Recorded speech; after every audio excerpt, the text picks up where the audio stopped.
Hello, America. I'm Mark Levin, and this is Life, Liberty, and Levin on Sunday with our great friend, great patriot, Senator Ted Cruz. How are you? Mark, I'm doing great. Great to be with you. By the way, how's your re-election effort going? I know you're up. We talk about these presidential races. You've got a tough one in Texas. What's going on there? We have a very tough fight. I'm running for re-election in 2024, and Chuck Schumer has made clear I'm his #1 target in the country. I remember last time I ran in 2018, they outspent me 3-1. It was the most expensive Senate race in U.S. history. They flooded cash into Texas. They more than doubled Democrat turnout in Texas. And I ended up winning by just barely 3 points. 2.6% was the margin last time. And so my likely opponent is a very liberal Democrat congressman, has voted 100% with Nancy Pelosi. He's hard left. But he's raising money like crazy. He's raising money even faster than Beto O'Rourke did 6 years ago, and that was the most expensive Senate race that had ever happened. And so we're going to face over $100 million coming in against us. And the challenge, look, I mean, it's pretty simple. If you're a left-wing partisan, after Donald Trump, there's nobody in the country you want to beat more than me. And so these guys in New York or Chicago or San Francisco, they go give 50 or $100 to whoever the guy is running against Cruz. And so we got cash coming in like crazy against us, but we're doing the hard work, and so we'll raise the money. My website is tedcruz.org, tedcruz.org, tedcruz.org. So if you want to support the campaign, we need the help because we are working our tail off. Well, I'll tell you, you've done something very, very important. You have taken the time as a senator to communicate with the American people about what's going on in this country, not only on TV and radio and your own podcast, but in a brand new book. And what's amazing about your book, Ted Cruz Unwoke, How to Defeat Cultural Marxism in America, that's the nub of the matter. Yeah. Let me ask you a question. I went through your book. It's absolutely superb, and it's prescient in many ways. And it's this. You see what's happening in our streets, in our colleges and universities, in our media, the Democrat Party. They're all into this. Yep. Just to dig a little deeper, as you do in your book, there seems to me to be an overlay between this Marxist ideology and this Islamist ideology. Absolutely. What do you make of that? Well, I think we're seeing it play out in real time with the war in Israel, that we are seeing our institutions, we're seeing the universities, we're seeing journalism, we're seeing government, all acting under capture and control of the hard left, of the radical Marxists. You know, with the book, I sat down to write it because, you know, many of us have had the reaction over recent years, what the hell is going on? I mean, the world has gone crazy, and what we've seen is virtually every major institution in our country has been seized by the radical left. And so I sat down in this book to explain, okay, how did that happen? Why did that happen? And importantly, what do we do to fix it? How do we fight back? And so it starts with universities. And I describe universities as the Wuhan lab of the woke virus. Universities are where it started, where it was created, where it mutated, and where it spread. And sadly, Harvard University, where I went to law school, is ground zero for this. And it started back in the 60s and 70s with just plain Jane vanilla Marxists, people who adhered to Karl Marx. As you know well, Marx viewed the world as economically determined with an inevitable struggle between the oppressors and the victims. And for him, it was a socioeconomic frame. So the oppressors were the owners of capital, the victims were the proletariat, the workers. And the solution was a violent overthrow by the proletariat to forcibly seize the means of production from the owners of capital and to use government to redistribute it to the victims instead. And what happened, that was initially economic, but at the universities, it then shifted into cultural arenas, and they applied the same lens to race, and we got critical race theory. Same idea, the Marxist battle between oppressors and victims, this time based on race. They believe America's irredeemably racist, and the answer is to use government force and violence to take from the oppressors and give to the victims. They also use the same frame on gender and gender ideology and the extremes they've embraced there. Now, you look at what's happening in Israel. About a week ago, I was sitting down with a very successful tech entrepreneur from Silicon Valley, who's historically been quite left. And he was really disturbed and frankly confused why universities right now are so obviously, viciously anti-Israel, viciously anti-Semitic, why a significant chunk of the Democrat Party, the squad, the far left, is blatantly anti-Semitic and anti-Israel. And he was asking why, and I said, look, the reason is simple. In their worldview, which is a Marxist worldview, Jews are coded as the oppressors. They're the bad guys. Palestinians are coded as the victims.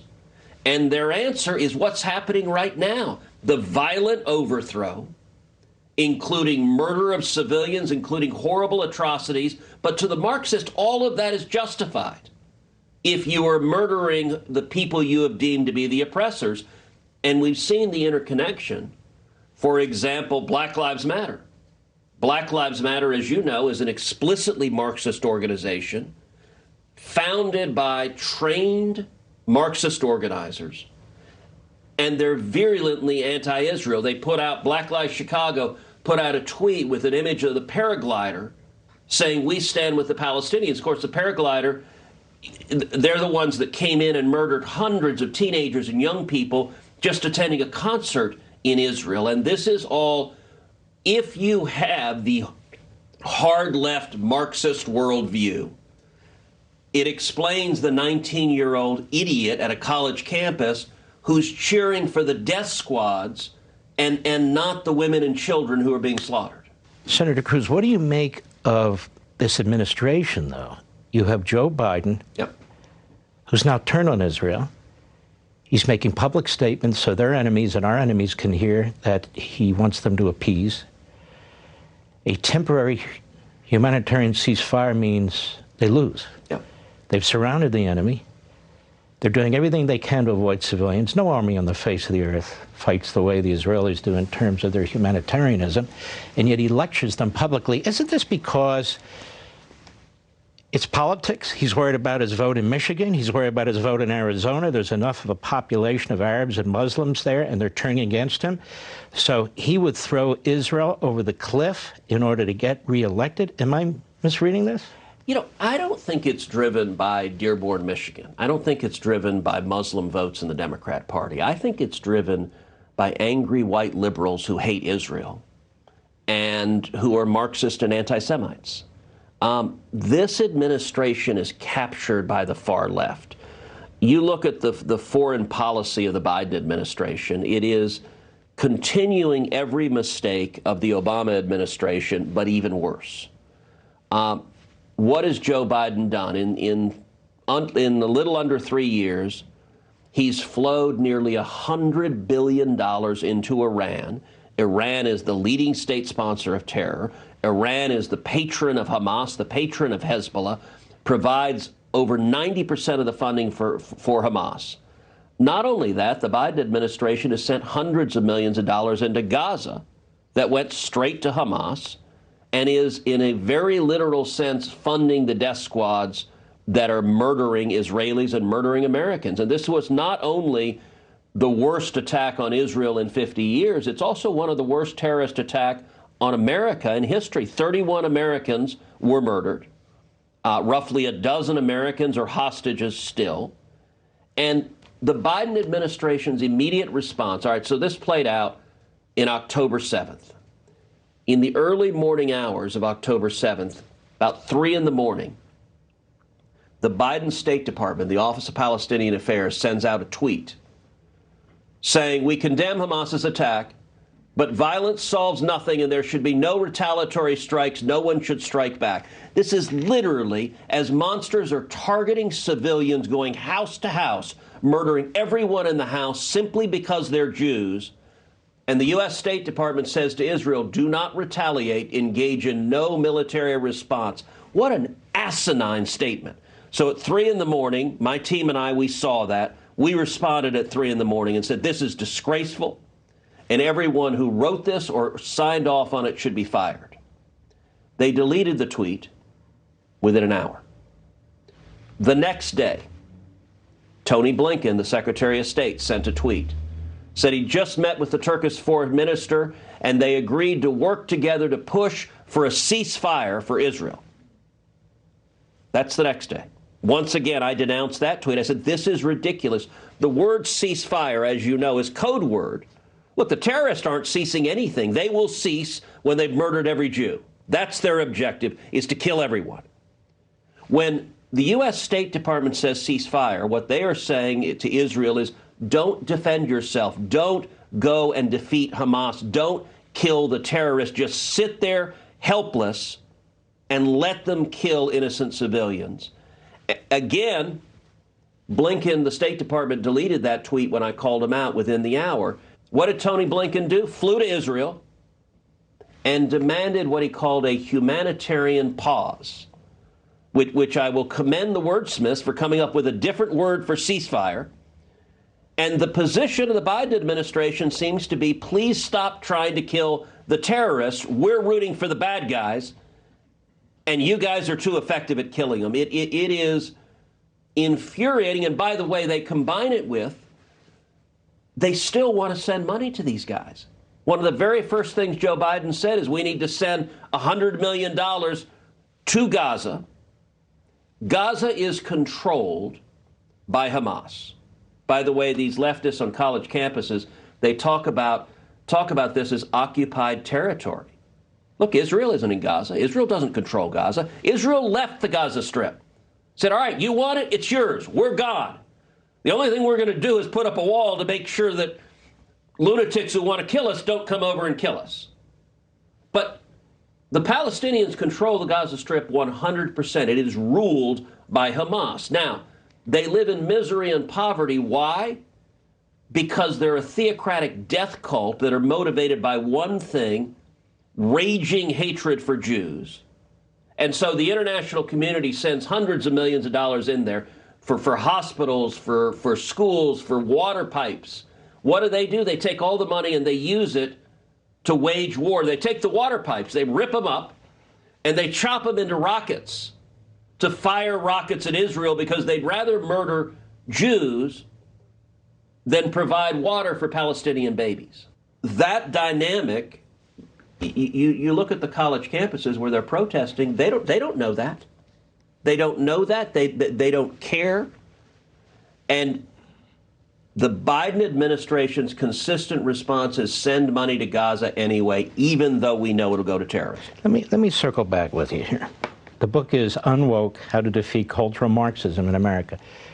These are the entrails, really, of what's happened as a result of decades of indoctrination, brainwashing, leftism, Islamicism, and on and on. And you talk about this in the book. You go through the whole history of this and what we should do about it. The Squad, you can't accuse them of being white liberals. Yeah. They come into this country, some of them are first generation, some of them are second generation. Our border's wide open. Yep. People are coming into this country. We don't know who they are, by the millions. They caught some on the terrorist watch list, which means some terrorists got through. They caught some, but they're not going to catch them all. Right. That system's not perfect. You have a president of the United States that is arming the enemy, Iran. President of the United States that's telling Israel to stand down, even though they're fighting the enemy for us and them. You have a president of the United States that has the border wide open with drug cartels and coming in. And so my question to you is this, for after the break. Joe Biden and Blinken keep talking about their concern for the citizenry. Do they show any concern for the 100,000 people dying every year from fentanyl in the United States, the American citizenry? Do they show any concern about the citizenry in Iran that rose up to try and overthrow that regime, and then all of a sudden the spigots turn back on when Trump leaves, and they've put them down and they're slaughtering their own people? They keep talking about their concern for the citizenry. Isn't that kind of what you're saying here? They twist the language, they use the language to promote an agenda which is, in fact, inhumane. I want your point on this as soon as we return. We'll be right back.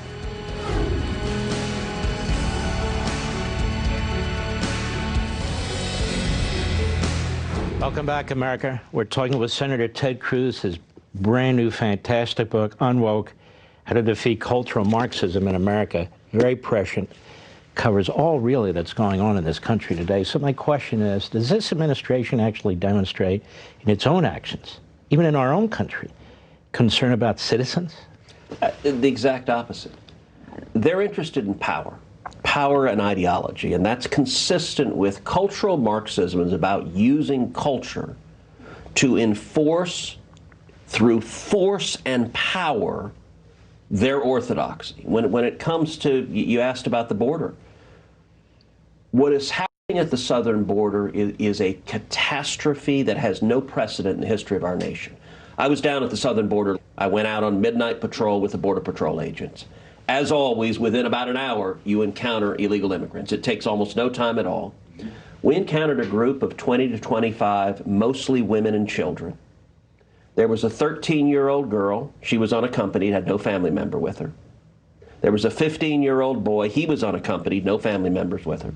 There was a 16-year-old girl. She was unaccompanied. They all said they were going to see their tios. Tio is Spanish for uncle. Now, when we asked them, does your tio know you're coming? No. No, I just have a number. I'm supposed to call him.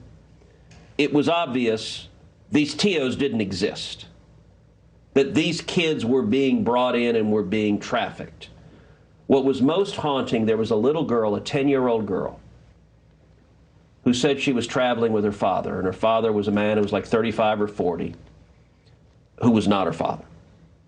He had his arm around her, but it was not a gentle caress. It was almost like a headlock. He was holding her still and forcefully. The little girl was terrified. We asked about her mother. She just looked at the man she was with. What are we supposed to say on this? It was horrifying. You know, during the Trump administration, they would DNA test when a child arrived with an adult man and they claimed to be father and child. They DNA tested about 30% of them, it was a lie. About 30% had no biological relationship whatsoever. Joe Biden came in and ended the DNA testing. They don't want to know. And the cartels are literally renting children. Now, you ask, do they care? Are they compassionate? No. I was looking at these kids, and I was physically sick, Mark, because I was looking at teenagers. I have a 13-year-old daughter.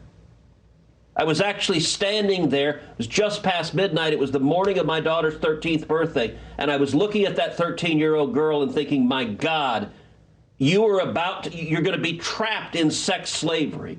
And the Border Patrol agents can't do anything about it, because Joe Biden and Kamala Harris and Alejandro Mayorkas don't want them to do anything about it. It's evil.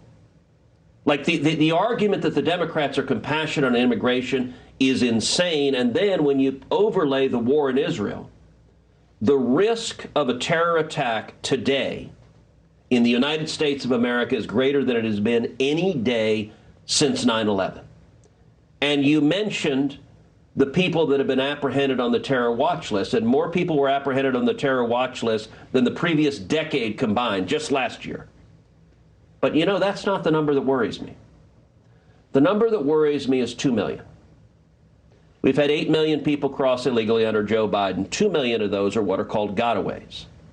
So 6 million of them, the majority of them, were like this group we encountered that night. They go, they look for the Border Patrol agents, they turn themselves in. The 2 million gotaways are people that they spot, that they identify. Okay, we see them, but they get away. The gotaways are much more likely to be criminals, to be murderers, to be rapists, to be child molesters, to be gang members, to be MS-13, or to be terrorists. And if you're a terrorist, you're not going to turn yourself into the Border Patrol. You're going to be one of the 2 million gotaways. And the head of the FBI was testifying in the House, and he said he was concerned about the risk of Hamas carrying out a terror attack here. I got to admit, that scares the hell out of me. Why? Because the FBI, and I talk about it in the book on Woke, the weaponization of the Department of Justice and the FBI and DOJ have been saying for 3 years, the greatest risk of violence in America is homegrown terrorism and white supremacists. Now, give me a break. Look, Nazis and Klansmen are idiots. They're bigots, they're morons, they're imbeciles. And they're unequivocally evil. But it's not like we're seeing a rising surge of Nazis and Klansmen across the country. This is made up in the fever dreams of the left. And they utterly ignore global jihadists that have declared a mission of murdering Americans. And the fact that the head of the FBI, Chris Wray, who both you and I know, suddenly said to the House, there's a real risk of Hamas carrying out a terror attack here, it made me think, holy cow, what does he know now that we don't know? Because something has changed, because 3 weeks ago he wasn't willing to say that publicly, and now he is, and that has me very worried that they have information that an attack could be imminent. And on this point, when we come back, the Commander-in-Chief, the President of the United States, doesn't even discuss it. Nope. Doesn't even think about it. The Commander-in-Chief, the President of the United States, says he's concerned about hostages, Americans, except when they're in Afghanistan. We have hundreds of people over there. We don't know what happened to them. That's as a result of his conduct. You never hear about them again. He pays $6 billion. I'm not going to engage in idiot talk about whether that means that Iran gets it or not. Iran wanted it and got it. That's the bottom line. Just weeks before what took place with Hamas. So he increases the price and the motivation for hostages. Yep. And now he's blaming Israel needs to back off so he can get him out. No, Hamas wants money. Don't forget, Unwoke, How to Defeat Cultural Marxism in America. This is a big-time book, ladies and gentlemen. I predict it's going to be one of the big books of the year. You ought to grab your copy. This is the first exclusive interview. You can get it on Amazon.com right now and any major bookstore starting on Tuesday. We'll be right back.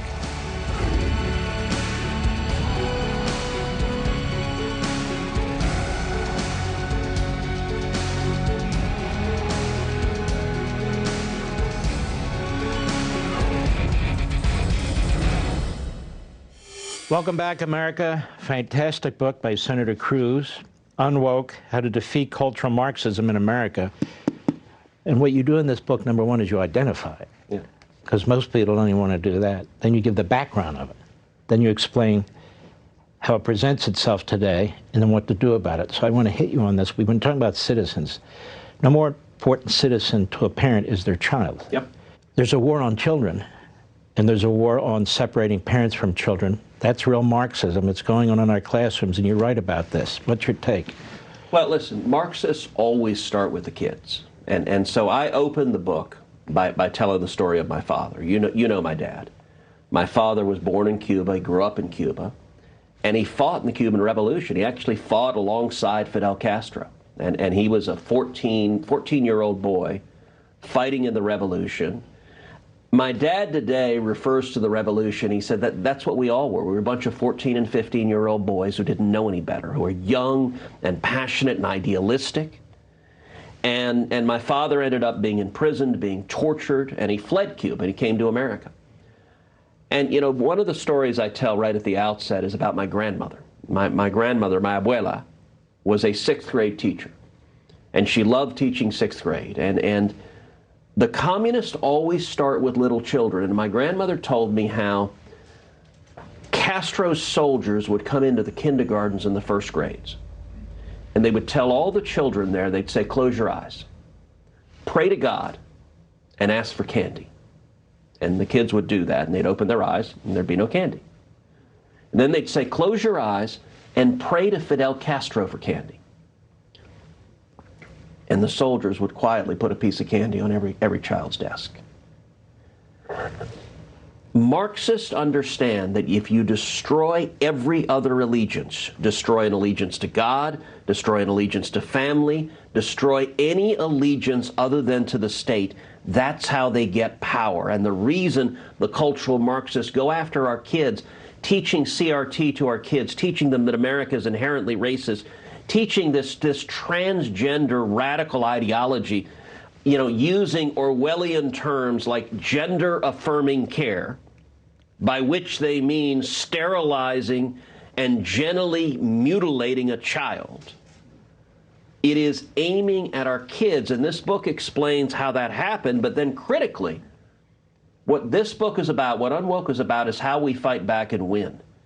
And it focuses on what has happened, and it starts in Loudoun County in Virginia, where Loudoun County, you had a little girl who was sexually assaulted by a boy wearing a skirt in a girl's restroom. And the school covered it up because their ideology, they said, this cannot happen. They arrested the father of the girl. The sexual predator they transferred to another school, and that boy in a skirt sexually assaulted another little girl. But that sparked a moment where moms in Virginia got pissed off. And it resulted in 2020, Virginia voted for Joe Biden by 10 points. In 2021, 1 year later, Glenn Youngkin, a Republican, was elected. A good friend of mine, I campaigned with Glenn all over Virginia, because the moms were fed up. What is this garbage you're doing to our kids? And you look at school boards all across the country. I get involved in a lot of school board races where parents are saying enough is enough. We want to take the radicals out of our schools. That's an example of the kind of victories that are working over and over and over again. And the answer to fight back on every one of these institutions is to take them back, to get in and throw the lunatics out. Because, as you also point out, 100 years ago or so, there was this guy named Gramsci, an Italian communist. Yep. And he says, Marx got a lot right, but he got some wrong. That the revolution in places like America won't be the bottom-up, the proletariat, which after all is the middle class that fights for America. It'll be the top-down. We need to take over the culture, culture of Marxism. We need to get into all aspects of it. It'll be slower, but it'll be permanent. This is one of the reasons your book is so important, because you're saying he's wrong. It's not permanent. If we open our eyes, we address who the enemy is, and we confront them. Exactly. So it's top-down, not the proletariat rising up. And so when we come back, I want to ask you this. Is this what has happened to the United States of America, sort of this Gramsci, Leninist types of cultural Marxism? We'll be right back.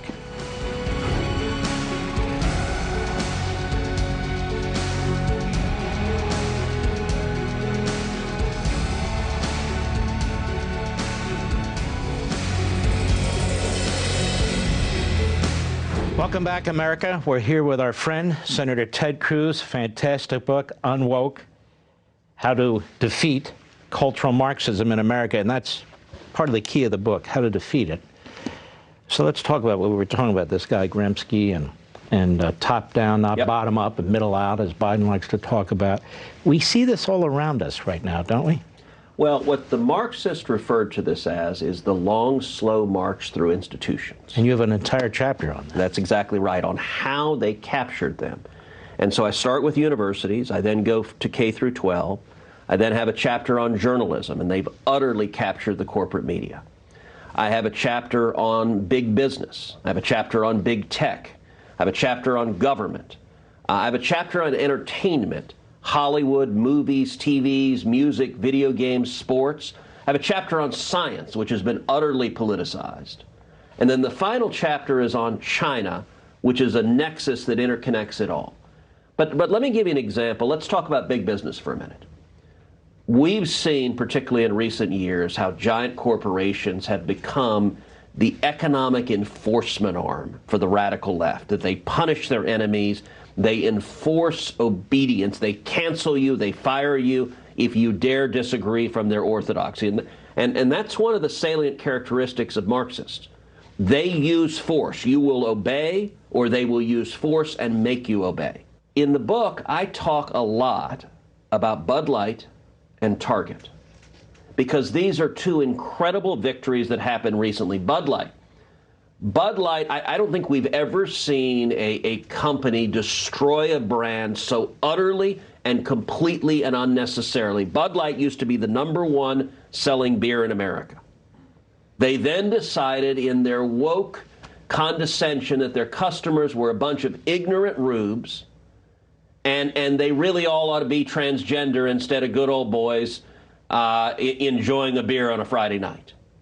And the reaction was instantaneous. Look, We just finished going through the baseball playoffs and World Series. And so I went, the Astros played the Rangers in the ALCS. I went to a bunch of the games. I always used to drink Bud Light at every baseball game.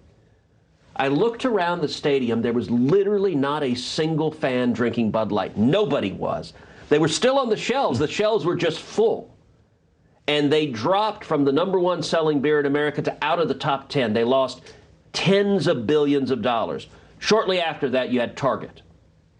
Target set up these giant gay pride displays right in the front of their stores that were aggressively marketing LGBT to little kids. They included bathing suits for little boys, 2- and 3-year-old boys, that were marketed as tuck-friendly, so they could tuck their genitals out of the way and pretend they're little girls. This is what Target is saying, here's what your toddler wants.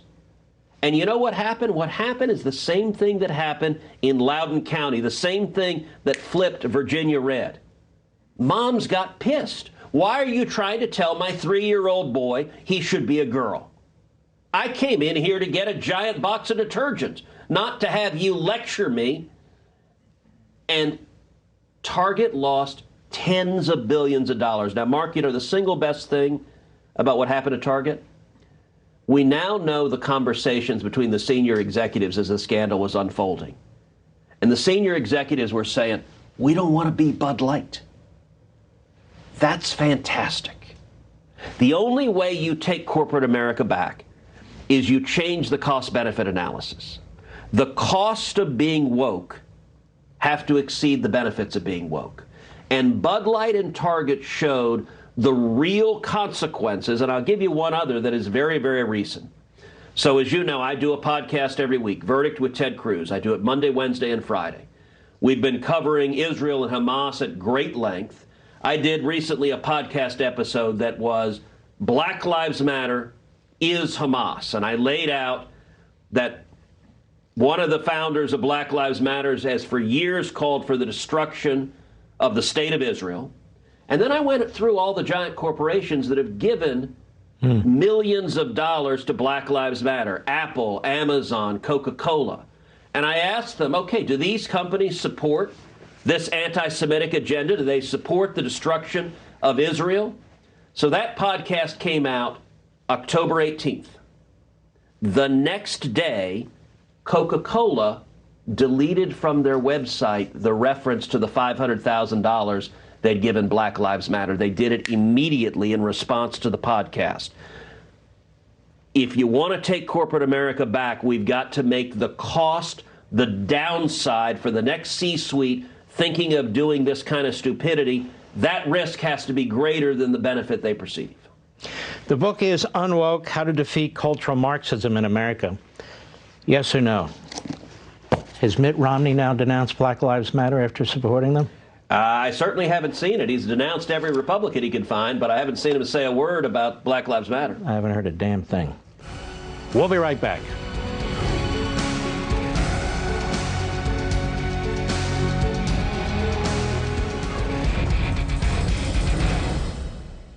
Welcome back, America. The book is Unwoke: How to Defeat Cultural Marxism in America by Senator Ted Cruz. Fantastic book. You can get it at Amazon.com. Any major bookstore starting Tuesday, fresh off the press. Senator Cruz, you write extensively here about China. China sees Biden. He sees the Democrat Party. They see our media. They see it all. What are they saying? Well, listen, it is really striking how China is intertwined in all of this cultural Marxist takeover of our institutions. Today's Democrat Party is structurally pro-China. Their major stakeholders, big business, big tech, big universities, big Hollywood, all of them are in bed with China. And so what that means, one of the things I talk about in the chapter on China is, for example, how Hollywood allows China to censor its movies. For example, the movie Bohemian Rhapsody, great movie, story of Freddie Mercury, the lead singer of Queen. When they released it in China, they erased references to Freddie Mercury being gay because the Chinese communists didn't like that. And you're sitting there, wait, these virtue signaling Hollywood types are perfectly happy to say, nope, not gay at all. How do you tell Freddie Mercury's story without including that he was gay. It was pretty darn important. You look at Top Gun 2. The original movie, Maverick had a jacket that had a series of flags on it, including the Taiwanese flag and the Japanese flag. When they came out with Top Gun 2 originally, they took off those flags because they didn't want to piss off the Chinese censors. Now, ultimately, I denounced them on the Senate floor and shamed them into they put them back. I said, are you telling me Maverick is afraid of the Chinese communists?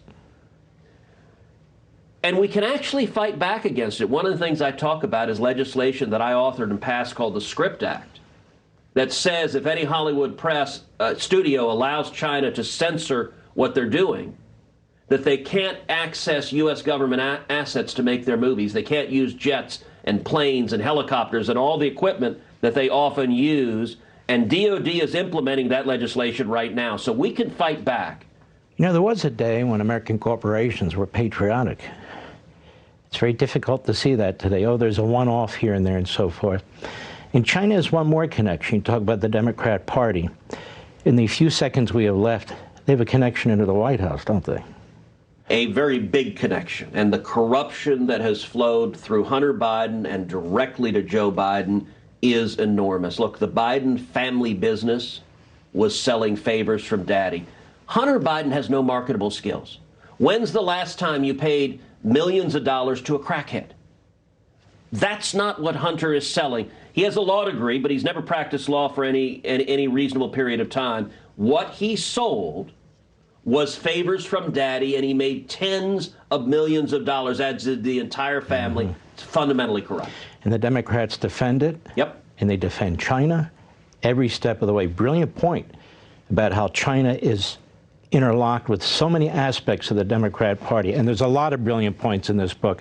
Unwoke, How to Defeat Cultural Marxism in America. I strongly encourage you to get your copy. You can get it on Amazon.com. Pre-order it anywhere, any major bookstore starting Tuesday when it comes out. We'll be right back.